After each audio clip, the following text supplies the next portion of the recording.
All right, now we're going to look at 6 different examples where we can use a quadratic formula to solve these. In this first one, I want you to change one thing. We're actually going to do that first example from the previous video where we completed the square, and we're going to solve it by using the quadratic formula. And you should have this written down somewhere on your x equals the opposite of b over 2a plus or minus the square root of b squared minus 4ac all over 2 times a. So, in this case, the first thing you have to do when doing this is identify the a value, the b value, and the c value. So in this case, a is 2, b is -1, and c is -4. So then the value of x that makes that quadratic equation true is opposite of b over 2a, so that's going to be 1 over 4. Opposite of b is +1. 2 times a is 4, plus or minus the square root.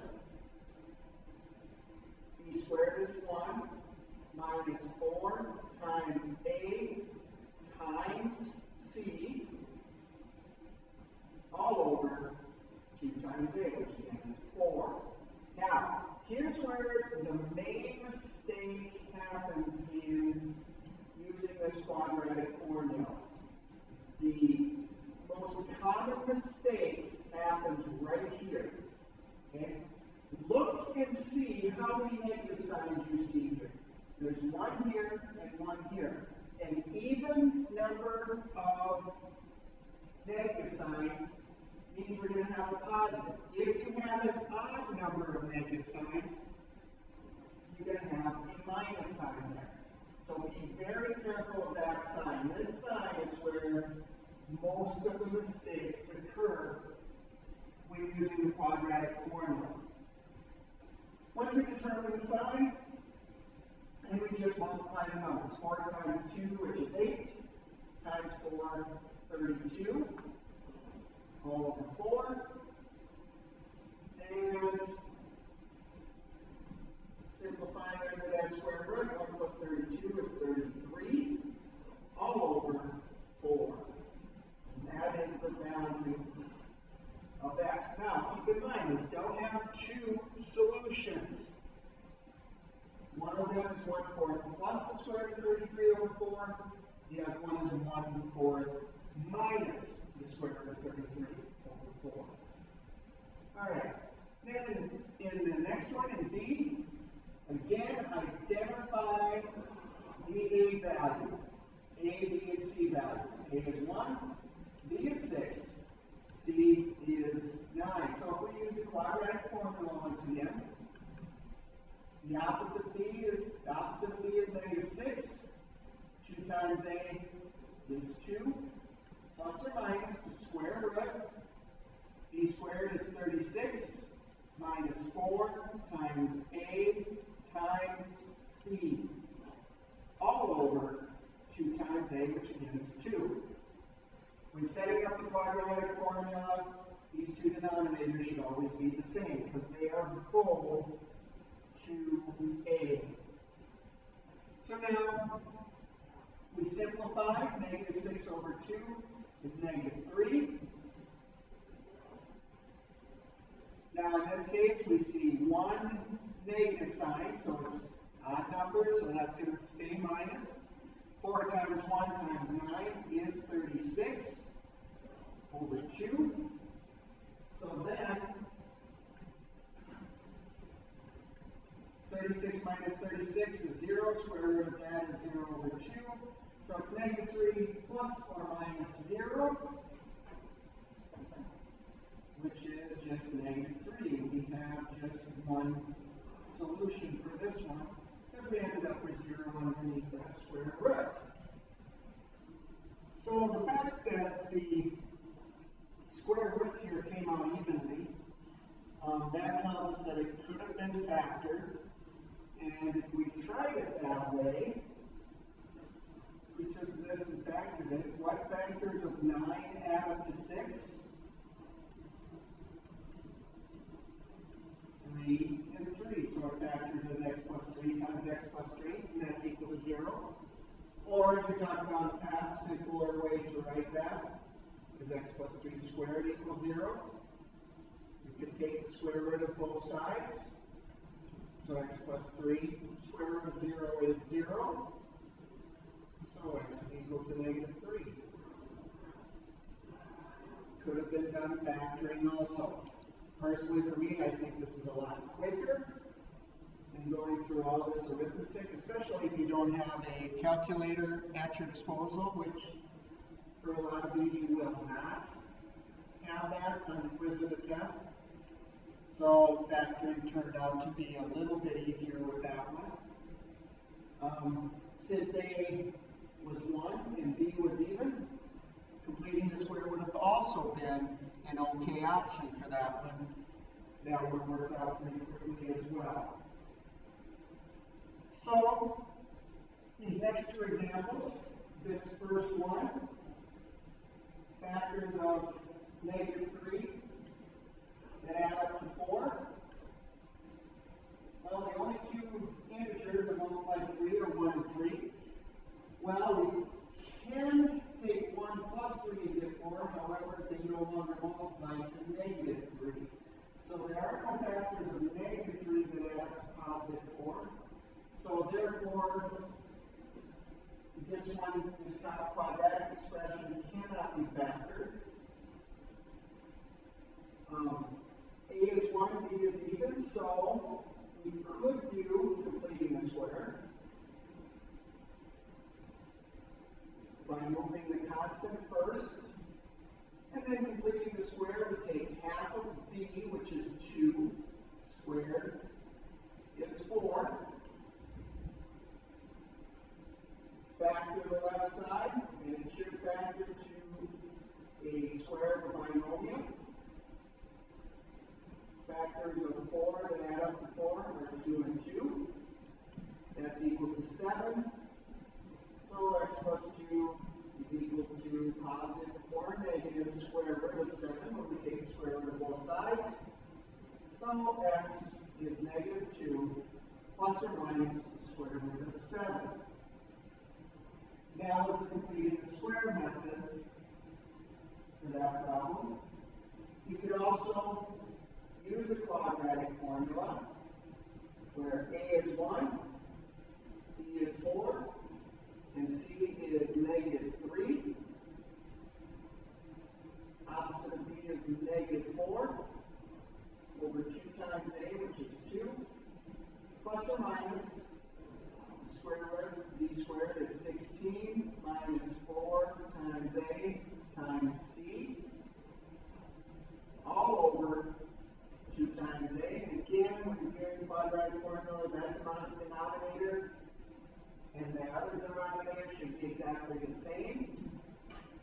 And then when we simplify, we have negative 2 plus or minus square root of 16. And we have 2 negative signs, so that's going to become plus. Remember, that's the most common mistake, is that sign all over 2. So we have negative 2 plus or minus square root of 28 all over 2. Not quite what we got here yet, but the square root of 28 is not in simplest form. Square root of 28 can be written as the square root of 4 times 7, and the square root of 4 is 2, square root of 7 all over 2. And then we can simplify those 2's, so we end up with negative 2 plus or minus the square root of 7.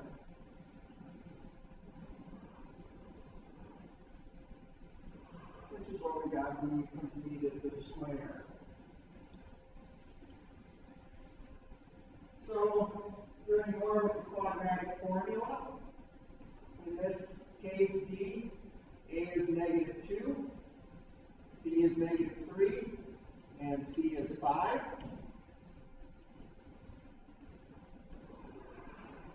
So then equal to, the opposite of b is 3.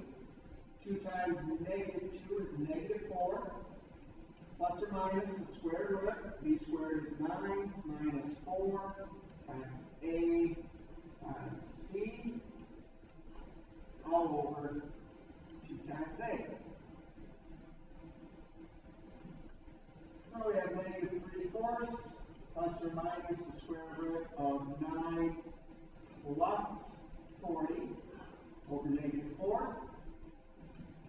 Negative 3/4 plus or minus square root of 49 over negative 4. And the square root of 49 is 7. So negative 3/4 plus negative 7/4 is negative 10/4, which is negative 5/2. Negative 3/4 minus negative 7/4 becomes negative 3/4 plus 7/4, which is 4/4, which reduces to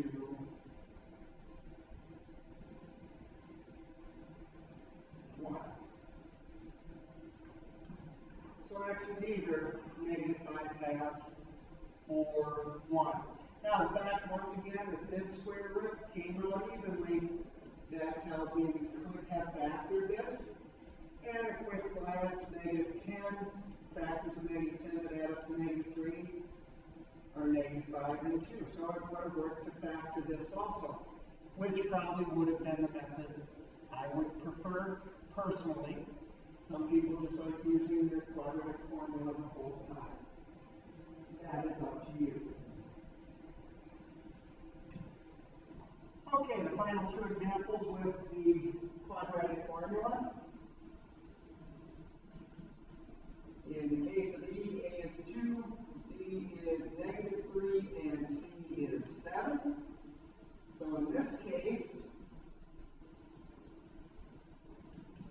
the opposite of B is 3. 2 times 2 is 4. And underneath the square root, we have b squared minus 4 times a times c, all over 2 times a, which is 4. Once again, those two denominators are exactly the same. So we have 3/4 plus or minus square root of 9. We have one negative sign, so it's going to be minus something. 4 times 2 times 7 is 56, all over 4.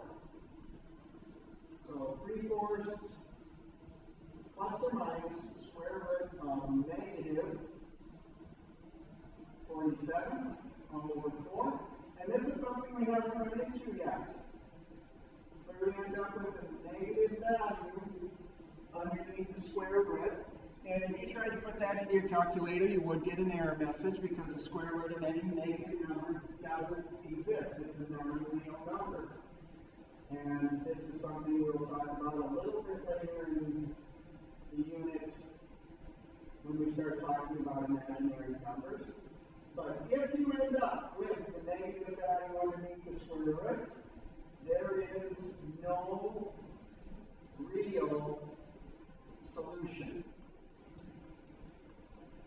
Now that's different than saying that this equation has no solutions, because there are solutions, which we will talk about later. They are just not real numbers. We're just not going to address that right now. So on the practice tomorrow in class, if you end up with the square root of a negative number, then that means that equation has no real solution. And finally, F, again, when we're using the quadratic formula, we need to set it equal to 0. Same way as if we were factoring. We need to set it equal to 0. So now, A is 1, B is negative 6, and C is negative 5. So plugging those values into the quadratic formula, I times a is 2. Plus or minus the square root of b squared is 36 minus 4 times a times c. All over 2 times a is still 2. So simplifying this, since we have 2 negative signs there, that becomes plus 20 over 2.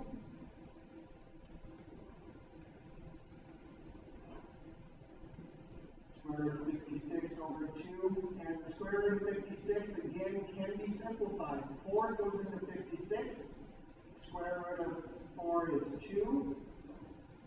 4 goes into 56 14 times. And then the 2's can cancel. 3 plus or minus the square root of 14.